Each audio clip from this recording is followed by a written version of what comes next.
Okay, so I don't have access to high school or district information, so I'm going to show you what I did for the elementary. So I'm looking at STAR report, so I'm going to go to STAR, and I'm assuming how you did it is you went to student, because that's where you see the EOC. Okay, and you can click your grade level, but that doesn't change the information. But if you come up here and you go to reports and instructional, and then you pick your students, you will have your, so if I pick math, and then my curriculum, I went grade 3, and I'm going to go back to last year. And then I pick my year. Then I will have my information for the STAR materials.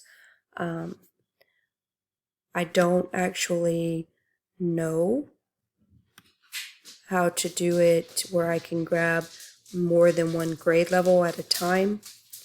I always grab one grade level and go back as far as I can with them, and then I start on the next one.